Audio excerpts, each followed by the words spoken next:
Hello, everybody. Welcome to the Caroline Live Show, where I present my weekly projects on stuff we can do at home during this global pandemic that includes Raspberry Pi, Arduino, and Amazon Echo. And I've got a great show for you guys today. If you are on, please say hi in the chat field and I'll say hi. I see we have a couple people on the line already. I see Paul Dunn. Hello, Paul Dunn. Hello, Newman. Hello. Scott Brown is back. Hello, Scott Brown. And Rodney, I hope you are well and safe in the USA. Thank you so much, Rodney. I'm doing great today. Sil Rubio, hello. I apologize if I can't pronounce your name. Walter, hello. My regular Walter from Germany is here. And Mr. and Mrs. Schmidt, I can't pronounce your name, so hello. Thank you so much, everybody, for joining me today for this show. Now, let's get started. And I'm going to start with housekeeping. All right. Housekeeping is... we do this every Thursday at 3 o'clock my time, Eastern Standard Time. This is a place of positivity. So I know times are hard right now, but we're going to stay positive during this show. And also, this is a great time for you to ask me any questions you have about any of the projects on my channel, and I will try to answer them. And last but not least, please put your Amazon Echo on mute, because I cannot mute out myself saying the wake word and trigger your device, or you can watch with headphones on. That's also an option too. But please mute your Amazon Echo, as I will say the wake word and possibly trigger your device if you're not wearing headphones or on mute. All right, so that is housekeeping. Let me know if you have any questions as we go along. We've got a great show planned for you today. And let's start with the agenda. I always start with updates from last week, stuff I've been working on, my projects that I'm working on, and then stuff that I talked about last week. All right, so then I'll present to you my Raspberry Pi project of the week, and it is amazing. Then I always present an Element 14 winning project, or not winning project, as I did, I think, last week. Then we're going to spend some time talking about Alexa. And so I'm going to talk to you about, there's something new I discovered about Alexa Smart Home. And I know I've got a ton of Alexa Smart Home videos and also Google Home Smart Home videos here on my channel. And I hope some of you guys are tuning in because of that. So I'm going to talk about that today. And then next Wednesday, July 22nd, there's an Alexa Live, not my event. This is the official Amazon event, Alexa Live. That is next Wednesday. I'll talk about that. And I've got a little surprise, the preview here, if you want to see. All right, to talk about that. And then, of course, at the end of the show, I will reveal next week's video. All right, so let's get started and jumping in. So updates from last week. I released a new video on Tuesday, and it is how to remote desktop from your Windows or Mac computer into your Raspberry Pi. And I use VNC all of the time. I think it's very, very standard for a lot of us to use VNC, but I thought it would be good to go back and do a VNC tutorial for all of you guys. So that is what got posted this Tuesday. And let me see if I've got the link to that. Let me post my link to that. And if in case you missed it and you didn't see it. All right, paste, enter. All right, got comments here. Oh, yes, Scott Brown, it might be entertaining for you to tell us the latest on my printer woes. Yes, I've got a printer update this week. Thank you for following along. Okay, Rodney says, by the way, Alexa Guard is not available in the UK. Boo! Oh, that's terrible. Okay, yes, so let's talk about my printer woes. Oh, and my goodness, I've had so many of them. All right, so on this show, on May 28th, I talked about how I bought this brand new 3D printer, and I bought it to print face shields for COVID-19 face shields for medical people, and it came out looking like this.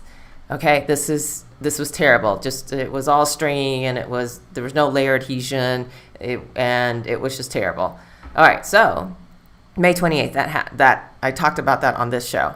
Then on June 6th, I posted my review of my new printer, and it was not a good review, obviously. All right, so I'm just kind of giving you the background a little bit before I move on here. And so because of that video and because I disputed that charge with my credit card company, or PayPal in this case, with the company, they sent me a brand new printer. Yay! All right, so with that brand new printer, there were a few issues with that, but I did get in good faith, they did send me a new printer. Yay! And one of the things that I'm trying to do is I'm trying to print in PETG, or PETG, however you want to call it. And I looked through a lot of other YouTube videos here, and it said one of the best ways to print in PETG or higher temperature is to get a Micro Swiss all metal hot end. And so I bought a Micro Swiss all metal hot end. That was another journey in itself. Fortunately, Micro Swiss, they're great to work with. They when I did have a problem, they fixed it as quick as they possibly could. So thank you very much, Micro Swiss, for that. So I have replaced the stock hot end on my new printer with the Micro Swiss hot end, and I am now printing at PETG again. And I do want to show you, just to be clear. So some people, I guess, I don't know if you want to call them trolls or just very concerned people, when I originally posted the original picture here of how bad the print was, they said, well, maybe it's the filament. Okay, showing you my printout now. This is not only the same brand of filament, this is literally the same roll of filament. It's anyway, so but the prints are beautiful now, and I love them, and knock on wood, this keeps on going, and I can continue printing in PETG. So anyway, same roll of filament, and I am now, and I do print in also the orange Prusa. So this is Tallman PETG that I'm printing in, and then in the picture I'm printing in the Prusa PETG as well. And yeah, so I'm just going crazy now, printing PETG face shield frames. So knock on wood, I can keep this going and the printer doesn't break. So anyway, let's see. Rodney says, also for me, I use XRDP to remote into my Raspberry Pi. All right, I'm not familiar with that, but I'm sure that works great. All right, excellent. Okay, so now we are going in to the, oh, thank you, Scott. Scott, thank you. Wonderful update. Thanks. Okay, yeah, let's just pray this is my last update on 3D printing. Okay, so anyway, my featured Raspberry Pi project this week, and I am going to link to it, and I'm going to give you the full code for it, is a Sonos NFC project. And basically, somebody, I saw this, what they did is they're combining it with their Sonos. They have attached an NFC reader to their Raspberry Pi, and they also have attached a NFC card. I'm using an RFID card here. They also glued one to each of their, I guess, artwork for their albums. And what they've done is, let's say this is, I'm going to turn off the PowerPoint here for a second. Let's say that this is your NFC reader. Specifically, this is an RFID reader here. And let's say you attached your artwork for each card, for each of your albums here.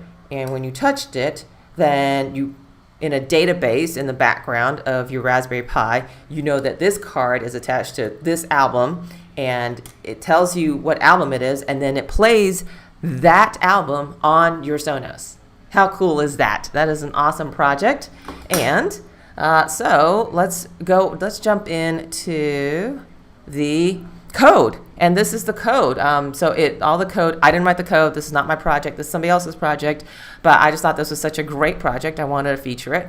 And this is they give you what you need to buy to everything. So the NFC reader they're using, I did a search for, and you can buy it on Amazon. Look at that. So yeah, so here is the NFC reader, and basically you buy a bunch of cards. You can buy, hopefully they have that on here too. You can buy a bunch of these. Oh, here it is, NFC tags. Okay, buy a whole bunch of these tags, and then you label which one goes to which one. It's a little database, and then you can do this project. So he gives you all the code, gives you everything you need. So the code is maintained in GitHub. Here you go. So I am going to copy and paste this into the chat field and show, and you're going to have everything you need if you are interested in doing this project. And I think it's a super cool project. I saw it on the Raspberry Pi blog originally. Here it is. All right, so they are they like Sonos. So if you have a Sonos, check this out. I do not have a Sonos, so I cannot check this out. But anyway, cool project, and it is my project, my Raspberry Pi featured project of the week. So you tell me what you think about this project. Would you do this project? Do you already have a Sonos? Have you done a near field? NFC stands for near field communications. Have you done a near field communications project? If so, how did it go? I've done a near field communications project, and I did one where I simulated. I put them on these little bracelets. All right, and I simulated buying products with your bracelet. So let's say you went up to a vendor and it was a cashless society, and you had money loaded on your little RFID tag, and then you wanted to buy something, and then boop. Okay, maybe I'll go over here, and then boop. I would boop, and then I would pay for stuff that's preloaded. Money's preloaded on my little chip here. To this RFID reader, and then it would go back to the database and deduct that hot dog or hamburger or whatever I bought from that vendor, and it was a great way to do kind of a cashless society, you can budget, you can put, give these to kids, and then they can go buy what they want up to however much money you've put on their card. And yes, I did that project. It's not on my YouTube channel, sadly. But if you're interested in it, let me know, and maybe I will do a near field communication project on my YouTube. I don't think I've done one yet. So anyway, let me know what you think.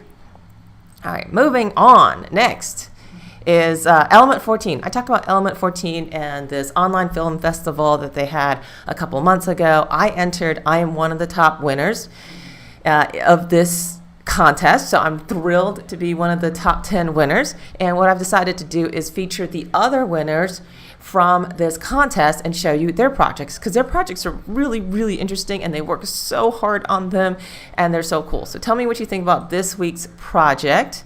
And I'm going to go over here. Oh, wait, no, I'm not ready yet. Oops. All right, so this week's project is from Maria from Italy. I cannot pronounce her last name. She made a food expiration smart board.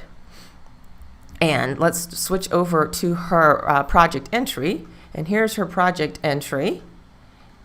And here's her video. And basically, and all of her code, if you want the code, it is on her GitHub page right here. And that's where I got this lovely photo from. And basically, she bought a whiteboard, and then she put LEDs on each side and buttons on each side, and then a button on the top too. And then I thought I'd show you this because I have one of these. This is a little display, and she did do this on Arduino Nano, I think. So it didn't really take a lot of processing power, but it was pretty cool because basically you put down the expiration date of each one, and then it kind of calculates back and says, okay, based on today's date, all right, you've got a lot of time left on the cheese, your tomatoes are about to expire, and your apples are kind of in the middle. So it kind of, if you want to know what to eat next based on what's going to expire, this is what this smart board does. So what do you think about this project? I'm going to copy and paste and put the link to all of the code right here, and then the original entry is right here. And tell me, I hope you like this project. I thought this was really hard project. I thought it was a really good project for her to do. I did sit down and watch the entire contest entry last night. It is almost 20 minutes long. She does live code in the video itself, so you see her literally typing the code herself. So that was really impressive. Her understanding of technology is very, very impressive. So and she doesn't really even speak English as a first language. She was like, hey, I'm sorry, my English is not so great, I'm from Italy, I'm Italian. So she's trying to translate everything, but I understood her perfectly. Great project. Congratulations, Maria. Yay. Alrighty. All right, y'all are quiet today. What do y'all think? Okay, so that kind of brings me to every week I always do this now is here's the Element 14 project, and how would I do this project? How would I use technology to track food expiration? And you guys at home can play along on the show too and tell me how you would use technology to track food expiration. And if you have how you would do it, let me know. But of course, I already have my answer because I prepared these slides before I started this show. And the way I would do it is I've started making videos about this, and then I kind of had to stop, is I bought a Samsung Hub refrigerator last year. And this is my refrigerator, and it does have a food expiration tracker on it. So as you put food into the refrigerator, it's supposed to scan for what you put in there, and then you can, on the tablet that's attached to the front of the refrigerator, you can put in when it expires, and then it kind of gives you notifications when your milk is about to expire. Have I actually done this? No, I have not. Oh my goodness. When I get home from the grocery store, I'm just throwing everything in as fast as I can, and then all these pop-ups on my tablet come up, and I'm kind of like, and I'm like, I'll do it later, and I never end up doing it. All right, Rodney says her English is not too bad. I know. I thought her English was really good. All right, so this is the Samsung Hub refrigerator. I'm considering doing some videos on things you can do with Samsung Hub refrigerator. It's not as advanced as I would have liked it. I kind of understand I'm kind of signing up for a little beta here as they develop more technology around the Samsung Hub. There's just not that many people, you don't really buy a refrigerator every year. So changing out your refrigerators is probably a once in a decade, once in a 20 years kind of thing that you do. So there's not enough of a critical mass for them to develop a lot of things around it. But if you do want to know about my refrigerator, so we talk about Alexa a lot as the voice service for, as a voice service. I talk about Google Home a lot on my channel. For Samsung Hub, there is a voice service. It's called Bixby. And you say, "Hey, Bixby." Okay, I'm afraid to say it so loudly. Anyway, so you would say, "Hey, Bixby." And then you can say, "What's the weather?" And that's one of the commands that it does. So do I really do that a lot? No, I really kind of do that more with her instead. So anyway, I'm thinking I might start doing videos about my refrigerator. Let me know if you think if you'd be interested in watching videos of me and talking about the Samsung Hub. All right. So anyway, that's another idea that I have for my channel. So let me know for what you're interested in. All right. So the Amazon Echo project for this week, and this is something I just discovered this week. I was looking at smart home, is that there are smart home skills within the Alexa skill store, and you can get one for Samsung if you have Samsung, and it's called Samsung Smart Home Complete. And so thus we are going to look at what it can do, and here's one of the things that it can do. So let's test this out right now. Alexa, ask Samsung, what is the temperature of my refrigerator? It's 37 degrees Fahrenheit. So I know the temperature inside my refrigerator. Now, how useful is that? I don't know. Unless the refrigerator is broken, I don't know what the use case exactly is for that. But maybe they've got to start somewhere, and this is kind of the first thing that they have done. And so let's switch over to my Chrome browser, and I'll show you. So this is the skill itself. So you can get the skill. I guess I'm signed out now because it says enable, and it's got 918 ratings. So there are lots of people trying to use it.